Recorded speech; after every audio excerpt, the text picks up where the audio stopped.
Bismillahirrahmanirrahim. Alhamdulillahirabbil alamin.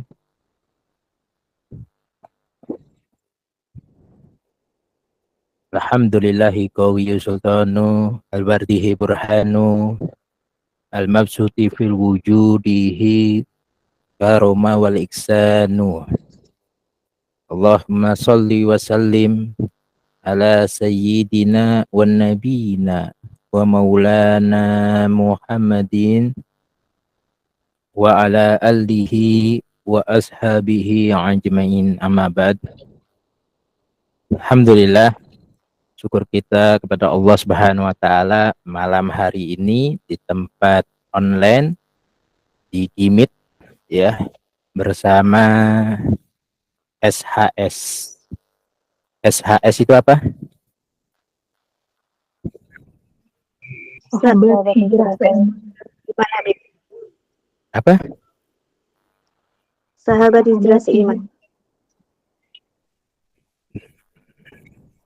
Oke. Nah, sahabat hijrah seiman ya. Masya Allah wa tabarakallah. Sebelumnya Habib juga belum pembukaan nih, sebentar. Ini lagi ngurusin majelis juga. Tapi kita langsung mulai aja.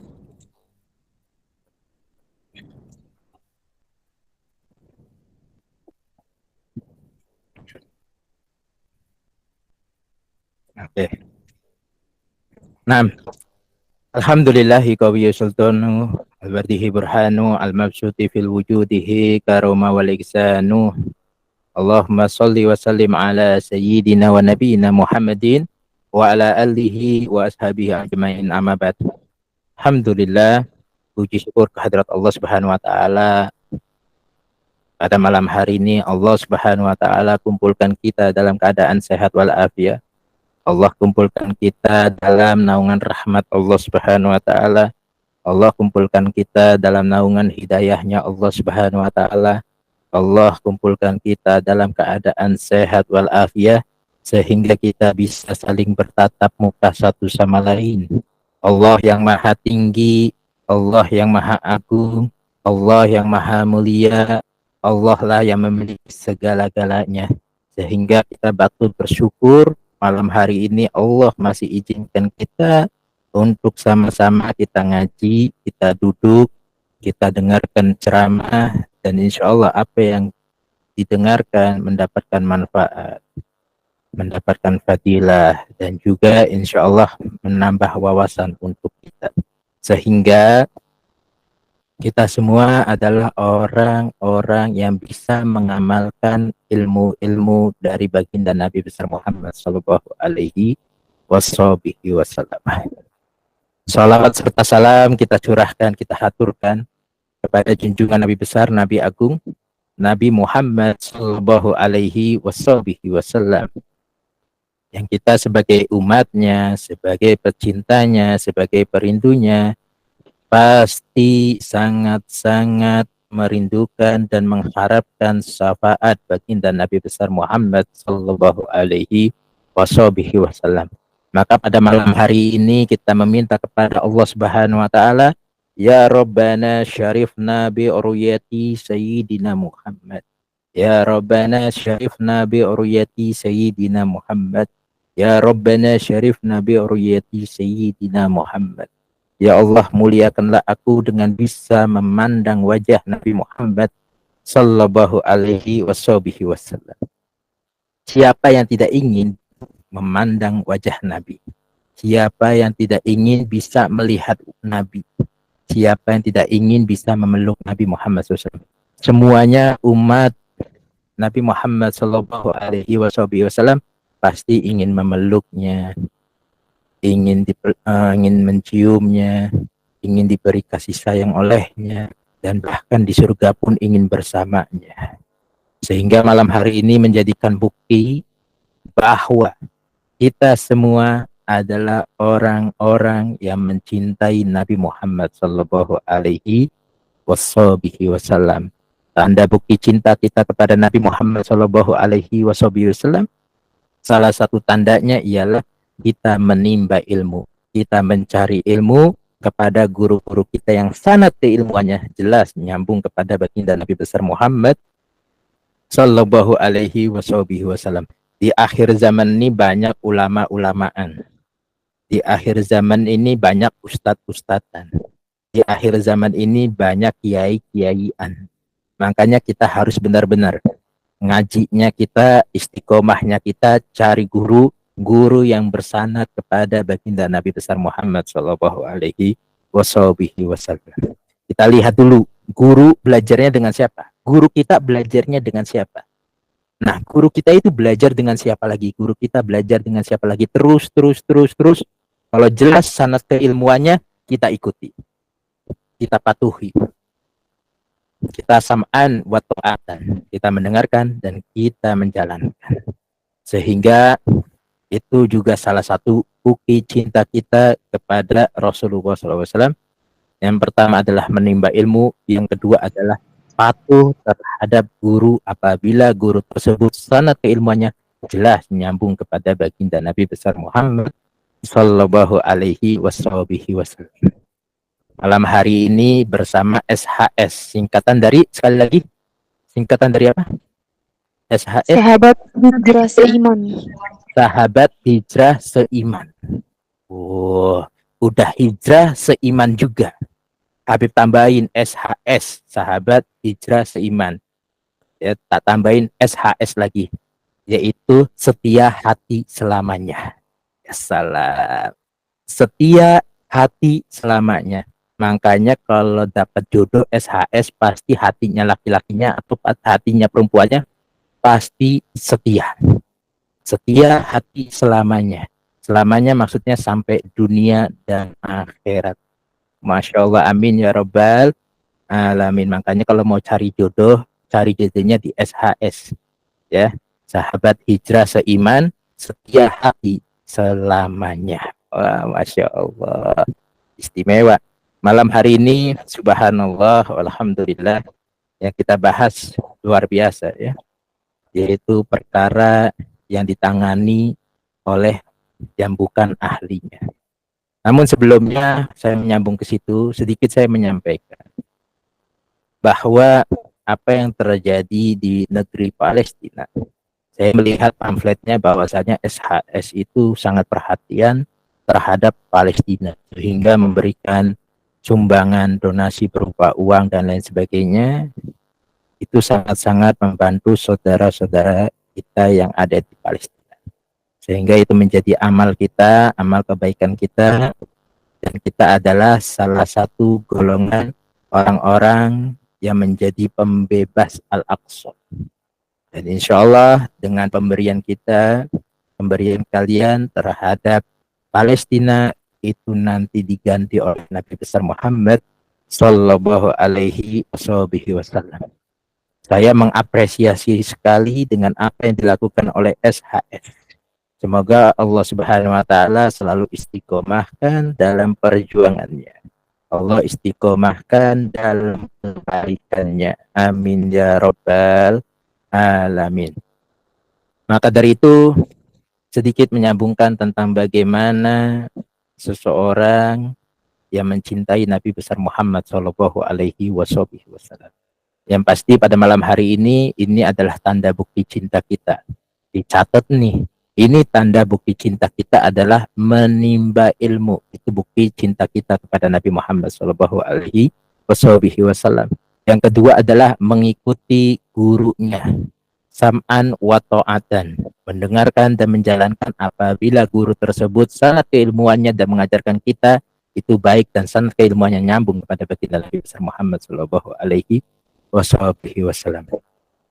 Lalu yang saya sampaikan bagaimana Rasulullah Shallallahu alaihi wasallam itu mengenal kita. Kita kan tiap hari bersalawat kepada Nabi Muhammad SAW. Kita tiap hari itu ingin mengenal sejarah-sejarahnya Nabi Muhammad SAW.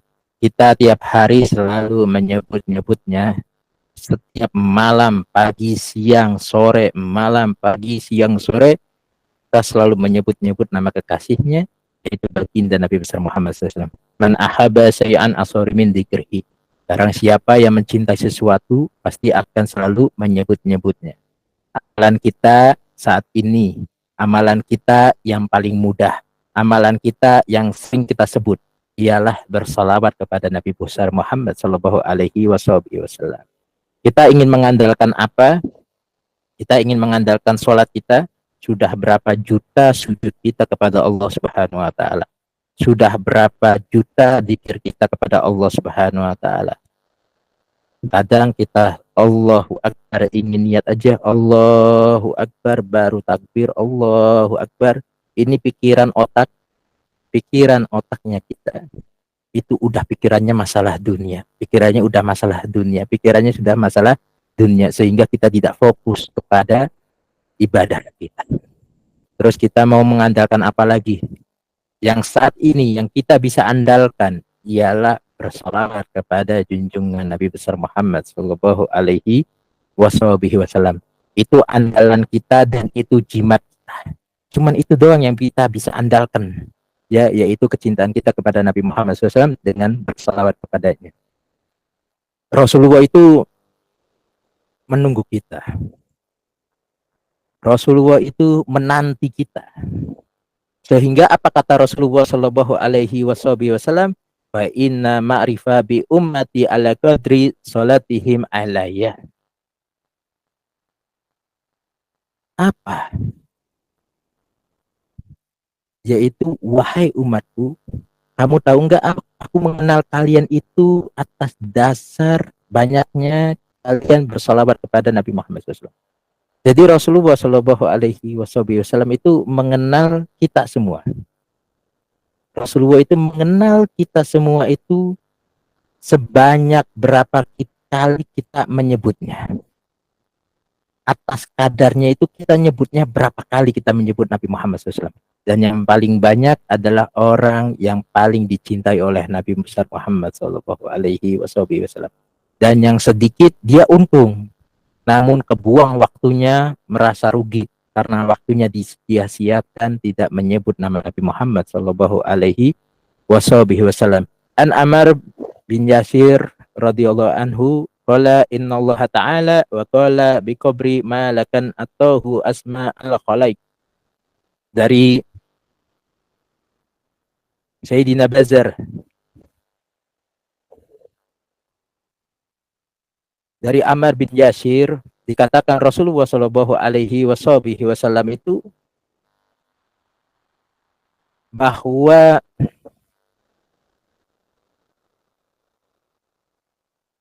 aku malaikat yang ada di makamku. Jadi di makam Rasulullah itu ada malaikat-malaikat. Tugas malaikat tersebut yang ada di makamnya Nabi besar Muhammad Shallallahu Alaihi Wasallam itu adalah mencatat orang-orang yang selalu menyebutnya, mencatat orang-orang yang selalu menyebut nama Nabi Muhammad SAW. Sehingga malaikat-malaikat yang ada di sekitar makam Nabi Muhammad Shallallahu Alaihi Wasallam itu datang kepada kita, mencatat nama-nama kita, Fulan bin Fulan min ahlil jannah, Fulana binti Fulan min ahlil jannah. Dicatat namanya orang satu persatu dan disampaikan kepada baginda Nabi besar Muhammad Sallallahu Alaihi Wasallam. Kita mengibaratkan bahwa Rasulullah Shallallahu Alaihi Wasallam itu di WhatsApp. Rasulullah di WhatsApp, misalkan, mengibaratkan bahwa karena kita rindu kepada Nabi Muhammad, kita cinta kepada Nabi Muhammad, itu WhatsApp. WhatsAppnya melalui siapa? Melalui malaikat. Wahai malaikat, kita bersalawat sallallahu ala Muhammad. Allahumma sholli ala sayyidina Muhammad. Lalu malaikat tersebut sampai kepada Nabi Muhammad SAW. Dan Nabi Muhammad mendengarkan, oh, wahai Nabi, ini ada satu umatmu yang sholawatnya sekian ribu.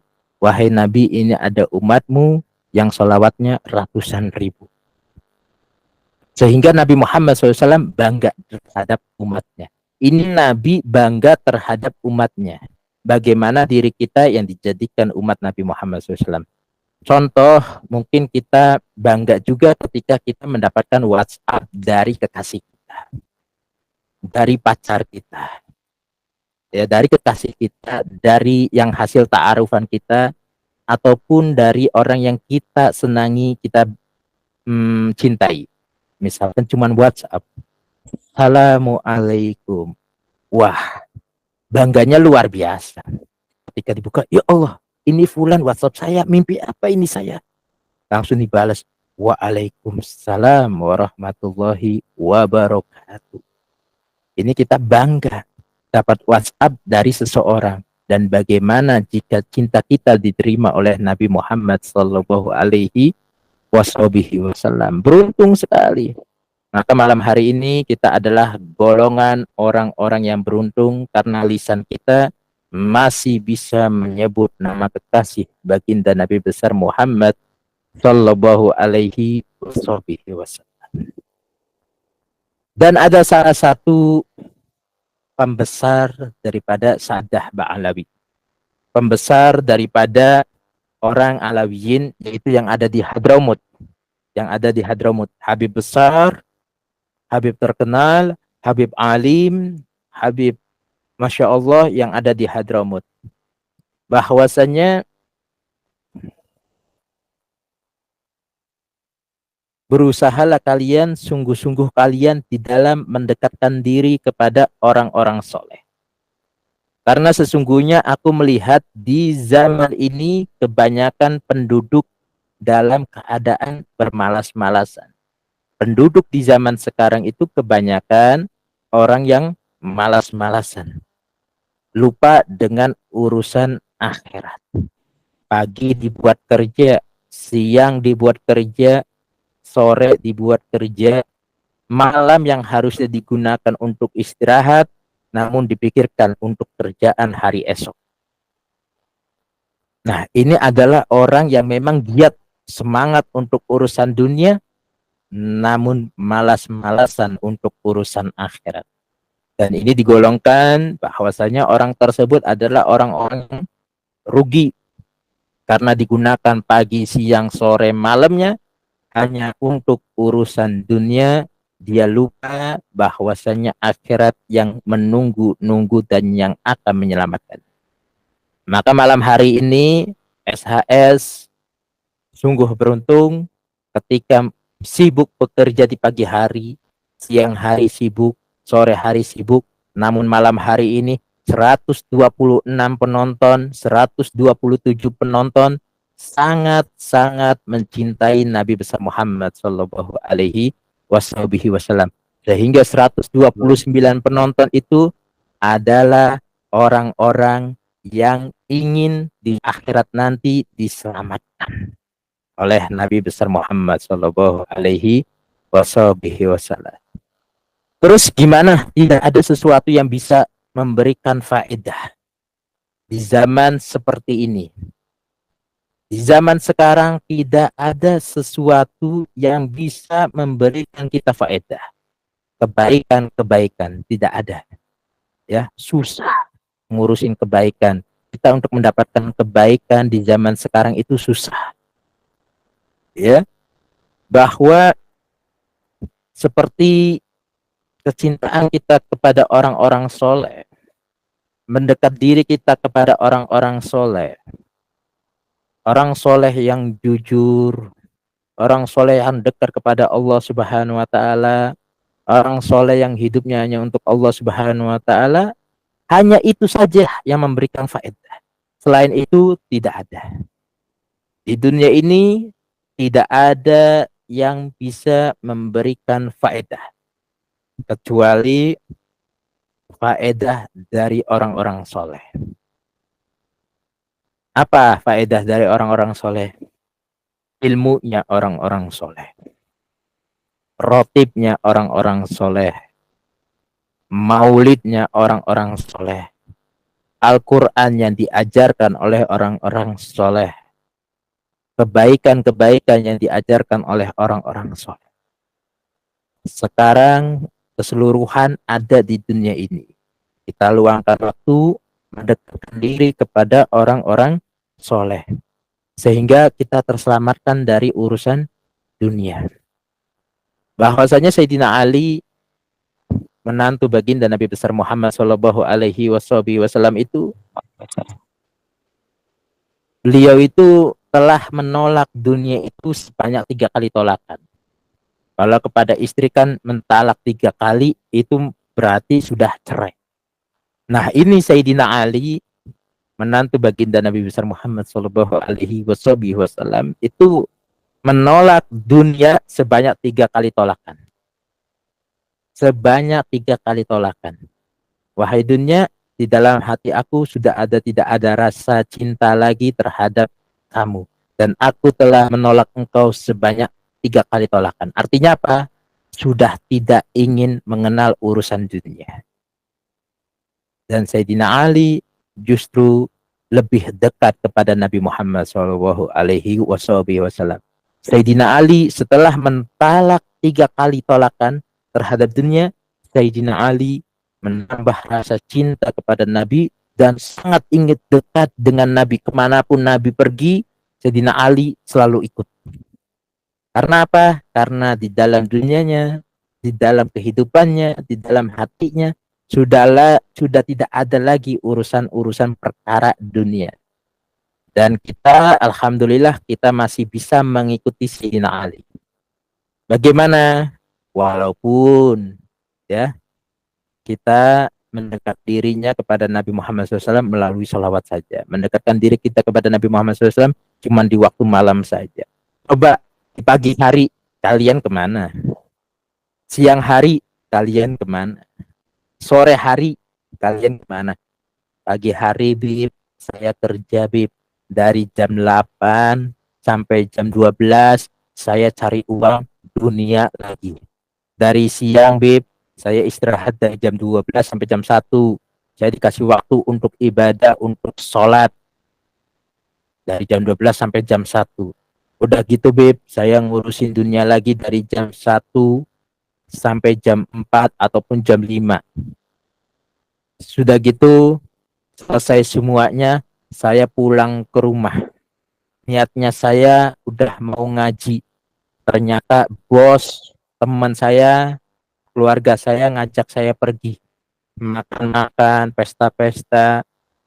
Ya, saya suruh ngurusin rapat seperti ini, besok ada kerjaan seperti ini. Akhirnya kita orang-orang yang rugi terhadap urusan akhirat. Yang harusnya malam hari disibukkan dengan urusan-urusan akhirat, namun terabaikan untuk urusan-urusan dunia lagi. Malam hari ini 129 penonton itu adalah orang-orang yang beruntung. Beruntung di dunia dan beruntung di akhirat. Amin ya robbal alamin. Dilanjut bahwa an-nadar ila wajhi syekh, melihat wajahnya seorang guru. Nih, di SHS itu kan ada guru-gurunya. Di SHS itu kan ada guru-gurunya. An-nadar ila wajhi syekh, memandang wajah daripada seorang guru. Kata Imam Ahmad Ar-Rifai itu ada 5 faedah. Memandang, melihat wajah seorang guru itu kita mendapatkan faedah. Faedahnya nggak tanggung-tanggung. Faedahnya 5. Faedahnya 5. Bagaimana kalau kita melihat guru fulan, besoknya kita melihat guru fulan, besoknya kita melihat guru fulan. Kita punya banyak guru, kita bahagia. Kita mendapatkan begitu banyak faedah.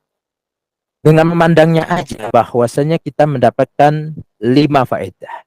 Memandang wajah guru kalian itu mendapatkan 5 faedah, kata Imam Ahmad Ar-Rifai. Yang pertama, al-ibadah. Seperti kita ini beribadah. Nah, mendapatkan pahala seperti kita mendapatkan ibadah. Ibadah apa nih yang kita lakukan? Nah, dengan memandang wajah guru, kita mendapatkan pahala ibadah, kebaikan ibadah. Apalagi kalau melihat gurunya itu dengan rasa bahagia, melihat gurunya itu dengan rasa bombong, melihat gurunya dengan rasa cinta dan kasih sayang. Faedahnya luar biasa. Yang kedua ialah wayazid fiddin, menguatkan agama kita. Melihat wajah guru itu menyebabkan diri kita ini semakin kuat.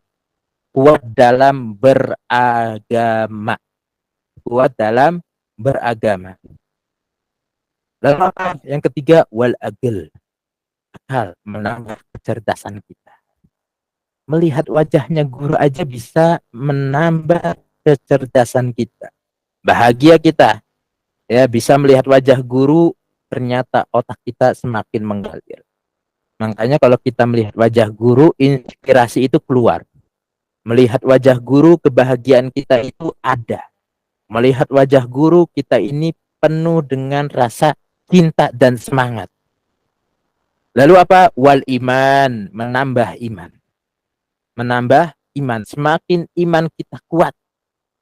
Ya, mungkin kita melihat guru, kita mengingat masa lalu kita, ya Allah, kuatkan imanku, mudah-mudahan aku tidak terjerumus dalam waktu yang dulu-dulu, ketika aku bermaksiat, ketika aku minuman khamar, ketika aku memainkan laki-laki, ketika aku mainan perempuan, ketika aku bermaksiat kepada Engkau, ya Allah. Nah, itu menambahkan iman kita ketika kita melihat wajah guru. Yang kelima ialah wa minal bala, aman dari bencana, aman dari bala. Sehingga kita memandang wajah guru, kita mendapatkan 5 faedah seperti ibadah, menguatkan agama kita, menambah kecerdasan kita, menambah iman kita, lalu aman dari bala. Ini baru memandang wajah guru. Apalagi kita memandang dan juga menulis, mencatat. Menulis, mencatat yang disampaikan oleh guru, dicatat satu persatu, dicatat satu persatu. Banyak keuntungan, banyak faedah yang kita dapatkan. Ya, banyak keuntungan dan faedah yang kita dapatkan sehingga membuat diri kita lebih tenang, membuat diri kita lebih enak menikmati. Jangan sampai kita adalah orang-orang yang rugi dalam tidak bisa memandang wajah guru. Kalau 1 minggu kalian sibuk dengan urusan dunia, maka kalian tergolong orang-orang yang sangat-sangat rugi. Apalagi di majelis, di mana-mana sekarang udah banyak. Senin, malam Selasa sudah ada majelis. Selasa, malam Rabu sudah ada majelis. Rabu, malam Kamis sudah ada majelis. Kamis, malam Jumat sudah ada majelis.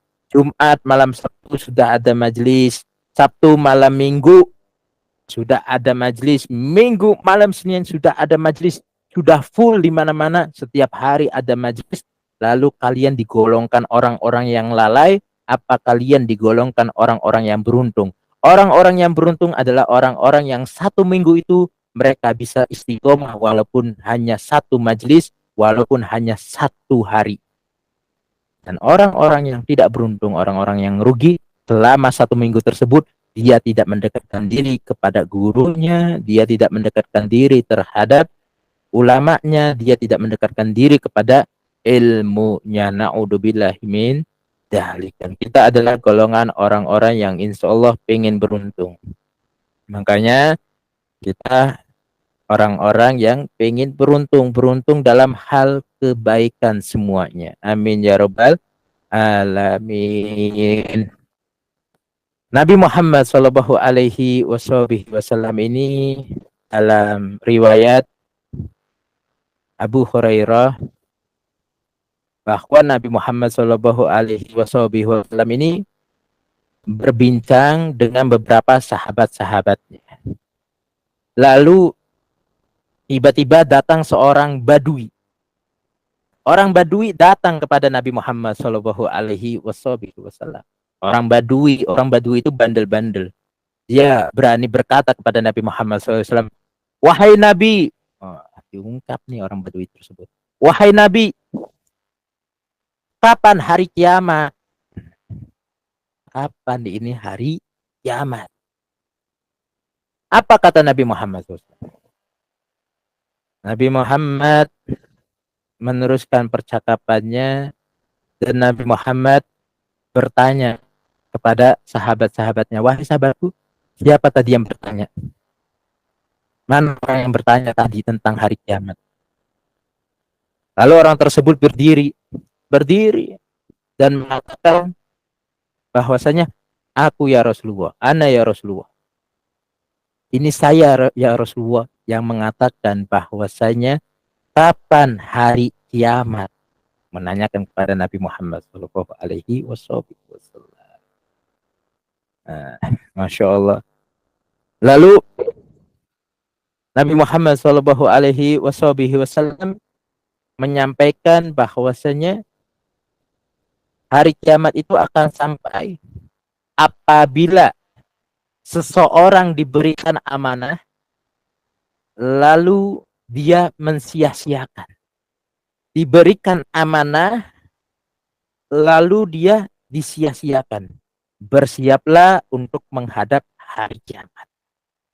Bersiaplah untuk menghadap hari kiamat. Apabila urusan-urusan pekerjaan diserahkan kepada yang bukan ahlinya, maka bersiaplah menuju hari kiamat. Ini dalam ahli, ya, dalam ahli ini dalam agamanya. Kalau urusan dunia berbeda lagi, ya. Seorang yang dicontohkan yaitu seorang pemimpin, ya. Makanya kalau mau cari pemimpin tuh cari pemimpin yang amanah, ya, pemimpin yang benar-benar, pemimpin yang pandai, pemimpin yang kuat agamanya, pemimpin yang kuat dalam menyampaikan sesuatu yang hak, tidak mengatakan yang batil.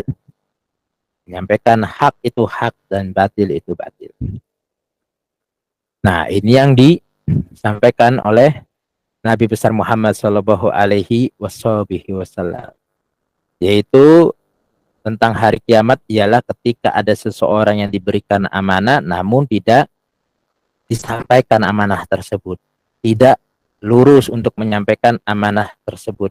An Abi Dzar qala qultu ya Rasulullah ala tastamiluni qala fazaraba bi yadihi ala mankibi summa qala ya Abu Dzar ra innaka dhaifun wa innaha amanatu wa innaha yaumal qiyamah yuwan nadamatu ila man akhadaha fi haqqaha wa adza alladhi alaihi fiha. Apa kata Nabi Muhammad SAW? Yaitu,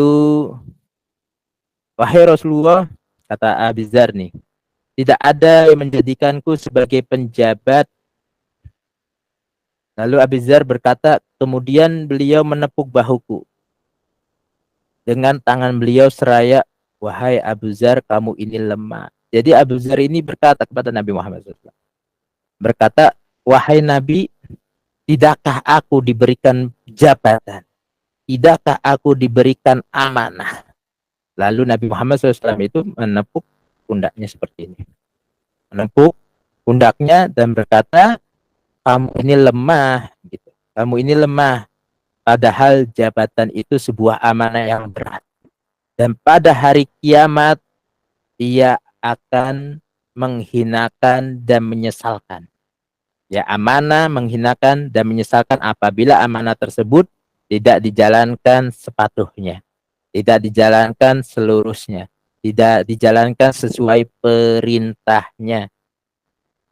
Sehingga amanah tersebut yang akan menyebabkan seseorang itu menjadi antara penyesalan atau keberuntungan. Makanya orang-orang yang diberi amanah itu berat, luar biasa. Bahkan Rasulullah SAW sudah menyampaikan kepada Abu Dzar ketika Abu Dzar tersebut meminta jabatan kepada Nabi Muhammad Sallallahu Alaihi Wasallam. Wahai Rasulullah, jadikan aku ini mempunyai jabatan. Apa kata Nabi? Udah diperingatin. kamu itu lemah. Kamu itu lemah sehingga tidak diberikan jabatan. Yang diberikan jabatan adalah orang-orang yang kuat. Kuat dalam hal apa? Kuat dalam agamanya. Kuat dalam hal apa? Kuat dalam ketika memegang suatu perkara, dia bisa menyelesaikan. Ini perkara-perkara agama yang bisa menjadikan diri kita ini akhirnya beruntung atau penyesalan. Kalau perkara masalah dunia, ini semuanya perkara masalah dunia akan menyebabkan kerugian, akan menyebabkan penyesalan. Tapi kalau perkara-perkara urusan akhirat, urusan-urusan seperti ini, ya itu akan menyebabkan kalian beruntung atau menyebabkan kalian itu menjadi menyesal. Kalau urusan perkara dunia menyesal semua, tapi kalau urusan akhirat antara ini beruntung atau menyesal. Jadi kita harus hati-hati ketika kita diberikan amanah, apalagi SHS. SHS ini luar biasa, ya. Bagaimana amanah menjadi ketua, bagaimana menjadi pembina, bagaimana menjadi wakilnya, bagaimana menjadi sekretarisnya, bagaimana menjadi bendaharanya, bagaimana menjadi anggota-anggotanya yang harus amanah untuk selalu menyampaikan ilmu-ilmu, harus amanah untuk menyampaikan kepada anggota-anggota yang lainnya, sehingga amanah tersebut tidak menyesalkan kepada diri kita sendiri. Jangan sampai kita tidak ahli dalam bidangnya, lalu kita ditugaskan. Jadi apa? Saya ini harus bagaimana jadi ketua? Saya ini harus bagaimana nih? Saya harus bagaimana? Nah, cari ketua, ketua yang mengerti organisasi. Contohnya seperti itu. Ya, cari sekretaris. Wah, kalau sekretaris urusannya persuratan nih. Cari orang yang memahami surat penyuratan. Jangan sampai orang nggak tahu apa-apa, jadikan sekretaris. Akhirnya pelangap-pelongo lagi, nggak ngerti apa-apa. Apa ini maksudnya? Apa ini maksudnya? Jadikan orang yang dikasih amanah bendahara. Bendahara lagi, ini urusannya udah urusan bab uang. Ini bendahara urusannya urusan bab pusing. Ini bendahara urusannya urusan dunia. Semua kayaknya akan menjadikan bendahara itu selalu disalahkan. Karena bendahara ini berkaitan dengan masalah uang. Nah, cari bendahara yang paham dalam pengeluarannya, yang paham dalam pemasukannya. Jangan sampai mempunyai bendahara, dia tidak paham dalam menanggapi segala sesuatu keluar masuknya uang. Nah, agar apa? Agar SHS ini menjadi suatu organisasi yang syiar Islamnya itu luar biasa. Apalagi ini sebuah terobosan yang luar biasa melalui online. Ini terobosan nih, ibarat ya, terobosan yang luar biasa melalui online. Di mana yang kita bisa ngaji ya dengan tenang, dengan nikmat ya. Soalnya kita ini udah capek, sehari-hari udah capek, malam kadang kita udah mau ngantuk, udah mau tidur, dan SHS menyediakan solusi. Ini loh linknya, ini loh kode-kodenya, silahkan tinggal masuk, Anda tinggal mendengarkan. Ini solusi yang luar biasa. Nah, lalu sebelum saya tutup, ya, ada kisah yang menarik antara Imam Syafi'i dan Ibnu Abdil Hakam soal penyerahan perkara bukan pada ahlinya. Penyerahan perkara bukan pada ahlinya. Ya. Bahwa semasa hidupnya banyak orang-orang yang memberikan hadiah kepada Imam Syafi'i. Banyak orang-orang yang memberikan hadiah kepada Imam Syafi'i. Namun jarang beliau menerimanya, enggak. Jadi ketika sesuatu yang diberikan oleh orang-orang kepada Imam Syafi'i itu enggak semuanya diterima. Makasih ya, makasih ya, makasih ya, makasih ya. Tidak seperti itu. Ya. Bahkan tak sungkan beliau sedekahkan hadiah yang diterimanya kepada orang yang membutuhkannya. Dan ada yang memberi kepada Imam Syafi'i, namun ketika sudah diberi, Imam Syafi'i itu meniatkan, ini barang sudah punya diriku. Ini barang ingin aku sedekahkan kepada orang-orang yang lebih membutuhkan. Diberikanlah barang tersebut kepada orang yang lebih membutuhkan. Kayak kalian punya baju, ternyata baju tersebut sudah tidak cocok dengan kalian, nggak tahu kebesaran, nggak tahu kekecilan atau lain sebagainya gitu. Diberikanlah baju tersebut kepada orang-orang yang lebih membutuhkan, diberikan, ya. Lalu ada salah seorang murid yang bernama Ibnu Abdul Hakam, karena ia merupakan pemilik pertanian pohon kurma dan banyak menolong Imam Syafi'i. Orang tersebut mempunyai kebun kurma dan sering menolong Imam Syafi'i. Suatu hari Imam Syafi'i pun ingin mengunjungi rumahnya. Mendengar kabar tersebut, sontak Ibnu Abdul Hakam senang dan meminta juru masak untuk menghidangkan beragam makanan. Imam Syafi'i itu menyampaikan kepada Ibnu Abdul Hakam, wahai Ibnu Abdul Hakam, saya ingin silaturahmi ke rumahnya antum, mau silaturahmi ke rumahnya Anda, gitu. Bagaimana ketika seseorang itu mau disilaturahmi dengan orang yang dicintainya, pasti akan berbunga-bunga hati ini, ya. Akhirnya Abdul Hakam ini merasakan bangga dan merasakan superstar, merasakan bahagia. Wah, rumah saya ini mau dikunjungi oleh orang alim. Wah, rumah saya ini mau dikunjungi oleh orang baik. Wah, rumah saya ini mau dikunjungi orang yang menjadi pedoman di zaman sekarang ini. Bahagianya luar biasa. Bahagia sekali. Lalu mendengar kabar tersebut, ya, akhirnya Ibnu Abdul Hakam ini masak masakan yang begitu banyak dijamu untuk menyambut kekasihnya, yaitu Imam Syafi'i. Lalu ketika sudah menyediakan makanannya semuanya, ia bahkan melihat seorang budak, melepaskan seorang budak itu karena kedatangan Imam Syafi'i. Dia mempunyai budak, dilepaskan. Niatnya apa? Karena hati aku bahagia, karena hatiku bahagia dan hidupku bahagia, rumah aku mau didatangi oleh seorang wali besar, maka dengan bahagianya aku melepaskan dirimu. Ini harta, ini uang, silahkan kamu bahagialah keluar sana. Di kala itu Imam Syafi'i berumur 54 tahun dan merasa ajalnya sudah dekat. Orang-orang bertanya, siapa kiranya yang akan menggantikan di majelisnya dan memegang tanggung jawab untuk mengajarnya. Orang-orang berkata kepada Imam Syafi'i, ya Imam, setelah engkau meninggal dunia, siapa yang akan meneruskan ini majelis? Ya Imam Syafi'i, setelah ini engkau meninggal dunia, siapa yang melanjutkan estafet dakwahnya engkau? Lalu apa?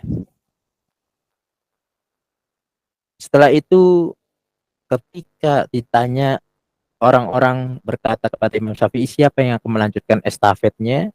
Lalu Ibnu Abdul Hakam pun inisiatif dan meminta kepada Imam Syafi'i, wahai Imam Syafi'i, setelah engkau meninggal nanti, berilah aku jabatan tersebut untuk membina majelisnya, untuk menyampaikan majelisnya, untuk mengarahkan majelisnya, untuk menggantikan posisi engkau, wahai Imam Syafi'i.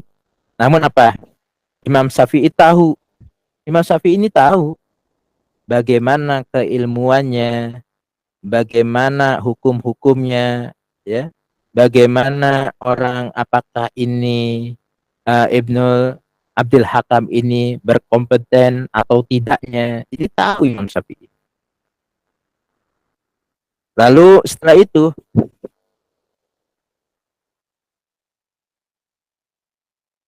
Imam Syafi'i mencari seseorang di majelis tersebut. Dilihatlah majelis tersebut. Nah, udah ada orang yang mengajukan kepada Imam Syafi'i, wahai Imam, aku aja Siapa namanya? Ibnul Abdil Hakam. Imam Syafi'i menolaknya. Setelah itu Imam Syafi'i itu menunjuk salah satu seseorang, yaitu Ismail bin Yahya al-Muzani. Karena Ismail bin Yahya al-Muzani ini orang yang berkompeten, orang yang paham ilmu, orang yang paham hukum.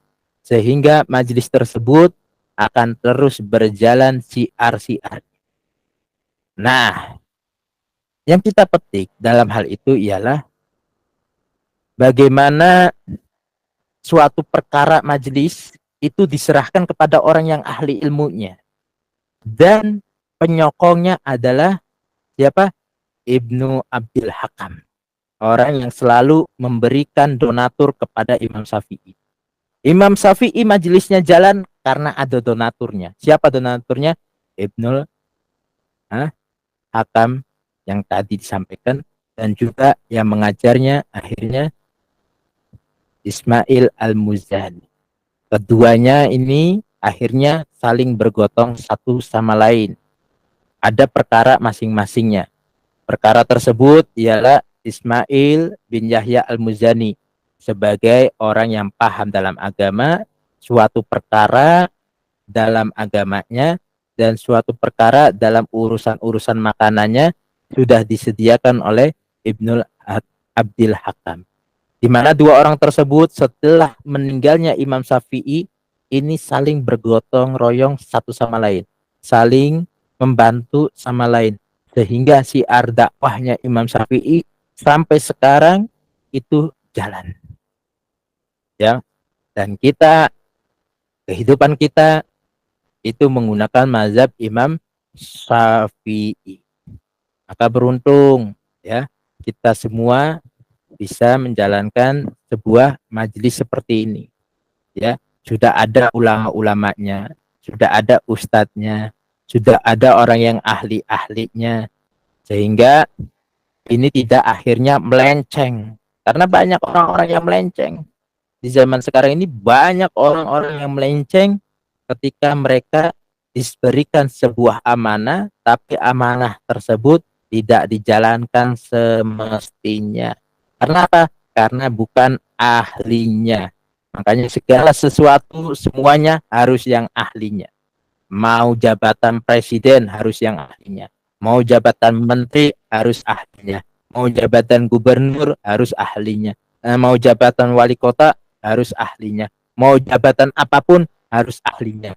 Dan ketika semuanya sudah menempati ahli-ahlinya, maka diletakkanlah di atasnya pembina-pembinanya, yaitu para ulama. Ketika ahlinya salah, maka ulama yang akan menegurnya. Nah, ketika ini ada yang ketua, di SHS ada ketua, maka di atas ada pembina. Pembina yang akan menegur daripada ketua ketika ketua tersebut salah. Seperti itu. Nah, dan mudah-mudahan malam hari ini bisa bermanfaat untuk kita semua. Amin. Ya Rabbal Alamin. Dan perkumpulan kali ini dijanjikan oleh Nabi Muhammad Shallallahu Alaihi Wasallam. Apa kata Nabi Muhammad SAW yang dijanjikan adalah satu. Almar'u ma'aman ahab. Seseorang itu akan dibangkitkan oleh Allah Subhanahu Wa Taala bersama orang-orang yang dicintainya. Dan malam hari ini tanda bukti cinta kita kepada Nabi Muhammad Shallallahu Alaihi Wasallam dengan menimba ilmu, dan mudah-mudahan malam hari ini menjadi wasilah kita kelak bisa memandang wajah Nabi Muhammad Shallallahu Alaihi Wasallam. Itu saja, kurang lebihnya mohon maaf. Apabila ada kekurangan, ada salah kata, ada salah penyampaian, itu sekiranya datang dari manusia yang hina, manusia yang kotor. Dan apabila ada kebenaran yang saya sampaikan, malah justru kebenaran tersebut datangnya dari Allah Subhanahu Wa Taala, saya sebagai wasilahnya. Insya Allah. Ini saja. Wa'alaikum. Assalamualaikum warahmatullahi wabarakatuh.